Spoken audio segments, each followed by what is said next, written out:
You're back for more TV here on BuzzChomp. I'm Dan Salem, and we're talking Good Omens. This is a recap Cliff Notes of the series. I'm Mandy. I'm Dan. Subscribe to BuzzChomp. Woo! Kind of amazing. It mixes science fiction with fantasy, with humor. A la, like, Douglas Adams could have wrote this if he was doing a fantasy story about angels versus demons.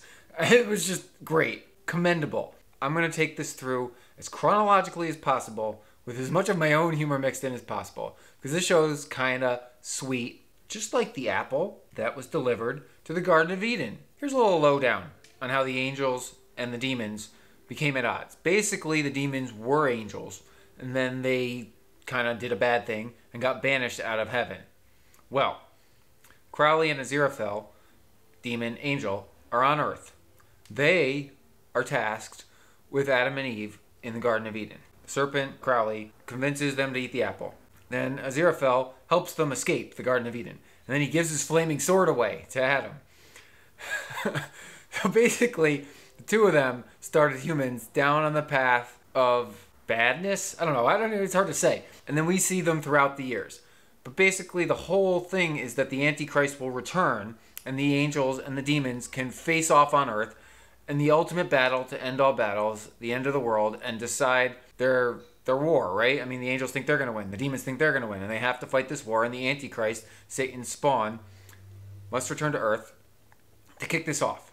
Armageddon. And you have the four horsemen. Blah, blah, blah, but not really because it all comes to reality. Well, this baby, the Antichrist, gets delivered to a hospital.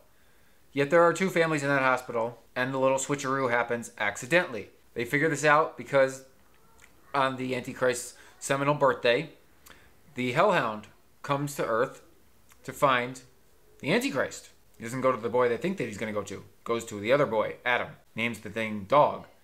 Becomes a regular dog. Until Crowley and Aziraphale realize they have the wrong boy, and they have to find the boy. Hence, shenanigans continues. The reason this is so messy is that Aziraphale and Crowley have become friends over the centuries. They're supposed to be enemies, yet they become friends and they actually help one another. So like if someone needs a bad deed or a good deed, they balance each other out and kind of fill each other's shoes. And then they lie to their managers, if you will, kind of cover the whole thing up because they don't want any part of this war. Well, they got to figure out where the Antichrist is. And their leaders don't know what's going on. We discovered that there's a sect of witches whose job is to stop the Antichrist. And they come to this town in England. There is also a group of witch hunters. And thou shalt not commit adultery, Pulsifer, his relative, joins the witchfinder general. But he's really a witchfinder sergeant because there are no more generals. See where the funniness comes in? It's very clever. And they don't really know how to do anything. He's awful. He can't even work a computer. So he stumbles upon becoming a witchfinder. The reason the witches and the witchfinders are so integral is that the great-great ancestor of the modern-day witch wrote a book about prophecies, The Great and Accurate Truths of Agnes Butter, and every single prophecy she ever wrote is true. And so then there's a whole series of what's about to happen, and the current-day witch is playing them out and trying to trace them down. And so, like, they all come true. But they're ambiguous, so we don't exactly know how. The modern-day witch, Anathema, rides her bicycle into this town to find the Antichrist, and of course, Crowley and Aziraphale are also there trying to track down Adam, the Antichrist, and they crash into her, and then they give her a ride because they broke her bike, and then she leaves the book in there, and then they find the book, so then they have the prophecies. And then she's without her prophecies, but she has some notes on them. All of these different people are trying to find Adam, who just wants to play with his friends. He does not realize he has abilities, and he has no desire to kill anything. We are then welcomed with a bit of flashback to see Aziraphale and Crowley through the ages, and how they, like, started the Black Plague, helped Shakespeare, all these different things, helping play out history. It was very clever. It's very enjoyable. It's also very humorous, and it plays into the fact that these two have a very strong relationship, and they're truly trying to not have a war between angels and demons because they think it's silly. They used to be friends. Why can't they still be friends? Everybody's on the same side, right? Earth is great. Let's save Earth. Back in modern times, Adam meets Anathema, and she gives him these kind of conspiracy theory books. Well, whatever Adam imagines becomes reality. So he imagines Atlantis existing, and it rises from the dead out of the ocean. He imagines the Kraken, and the Kraken appears and attacks ships. Anything he imagines, like UFOs, start happening in the world, things are going a little bonkers. And nobody has a clue why, especially Adam. He has no idea. As Adam's coming into his powers, everyone realizes that Adam is the Antichrist. And they're in this little town called Tadfield in the middle of nowhere. Aziraphale is trying to lie to his superiors, Gabriel. Crowley's trying to lie to his superiors, but those demons are coming after him. Holy water kills a demon. He kills one, traps another in a phone messaging system. And fire, hellfire, kills the angels. So you got to avoid that at all costs. Whereas the witchfinders are now on the trail to Tadfield because the witchfinders are employed by, you guessed it, Crowley and Aziraphale. And it all starts coming together. While this is going on, a delivery man is delivering the four horsemen of the apocalypse, their respective entities, their weapons, if you will.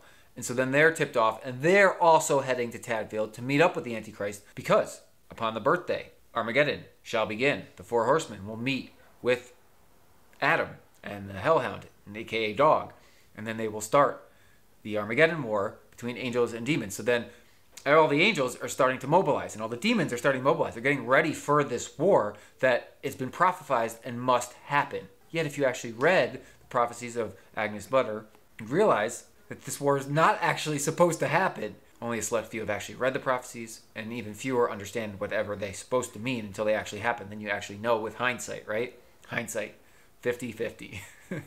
In Aziraphale's attempts to deal with the witchfinder and get him on his side, he ends up like getting banished back to heaven, right? So then he has no body on Earth. But so then he returns and he embodies Madame Tracy, who is the landlady of the Witchfinder Sergeant. And so now Aziraphale the angel is inside this fortune-telling mystic, Madame Tracy, and it's very, very bizarre. Adam's powers really start to get realized, and he's starting to control his friends because he's kind of lashing out, and the Antichrist inside him is taking over. There's a military base in which the four horsemen and Adam are supposed to meet up and start Armageddon. That's the center point. It's been decided right outside of Tadfield.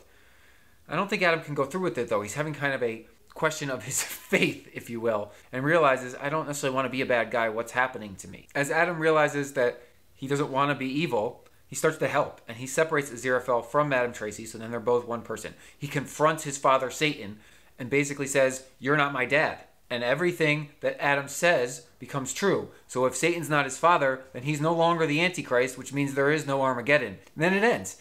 The witchfinders also play a part. Thou shalt not commit adultery. Pulsifer's modern-day relative breaks the computers because he just touches them and they get destroyed, and that was kind of his prophecy. There was a sex prophecy between him and Anathema the witch during a hurricane, so they had sex beforehand because they were supposed to. And she plays out all the prophecies because they have to happen, right? So they had sex. That was the best. Adam's friends ends up helping because he sets them free, and then they're kind of on the same side. Dog ends up helping because he has to obey Adam. The angels and demons are very upset. They don't get to have their war. The fallout. Crowley and Aziraphale screwed up because they didn't start Armageddon. And they assisted Adam in not being the Antichrist anymore because he wished it true. Well, they did a little switcheroo of their own. And Crowley goes to heaven, and Aziraphale goes to hell, and so therefore Aziraphale is immune to the holy water punishment, which is supposed to kill Crowley, and Crowley's immune to the hellfire punishment, which is supposed to kill Aziraphale. And then they both miraculously survive, and then they're alive. We then jump forward a little bit. They've survived. We go forward in time, and there's another book of prophecies left to Anathema from her relative who made the prophecies in the first place. And it's only to be delivered after the Antichrist was stopped, which means it was always supposed to happen, right? Because everything is pre-written. Destiny. Fate.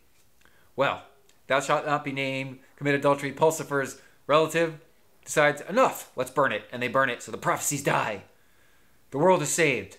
Adam still has powers, but he's not the Antichrist. And all is as well in the world as could possibly be well after this bizarre, twisted, wild, funny ride that we call Good Omens. Truly great show that I crash course summarized up in a cliff note form.